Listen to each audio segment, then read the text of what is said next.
If you've been stretching your hips for months and are still dealing with back pain and sciatica, you're not alone. In fact, what if I told you that stretching could be making the problem worse?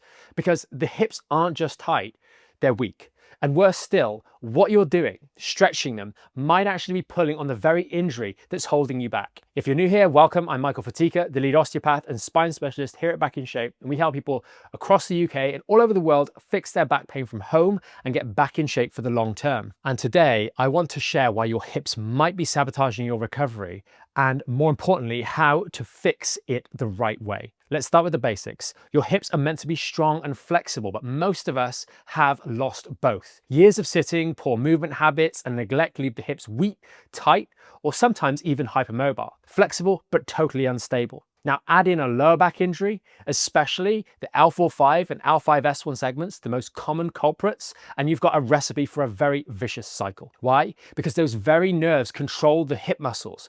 So once they are irritated, not only do you get pain, pins and needles, or numbness, but the muscles stop working properly too. The weak hips get weaker and the tightness gets tighter. What do most people do? They double down, stretching piriformis, hamstring pulls and touching the toes, all while rounding the spine and flaring up the underlying injury. And it's no wonder things aren't helping. But here's the key. It's not that your hips aren't involved. They are. In fact, they're essential.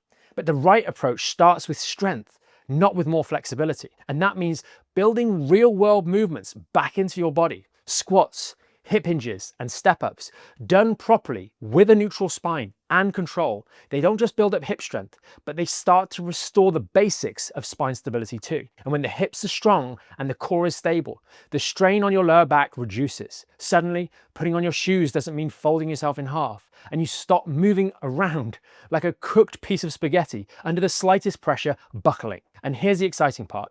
Studies are now showing that strength training can be improving your flexibility just as well or even better than traditional stretching. So you don't need to choose between strength or flexibility. You just need to choose the right sequence. So if you're stuck in the cycle of stretching and flaring things up, stop chasing flexibility and rebuild strength instead. It's the fastest way to a healthier hips and a stronger and more resilient spine for the long term. If you want to dive deeper into this topic, then check out the full article linked down below. It breaks down the hip-spine connection in more detail and gives you a clearer roadmap on what to do next. If you made it this far, thanks for watching. And if you found this one helpful, don't forget to check out the episode on the Core 5 for spine health. It's linked down below, and we'll see you in the next one.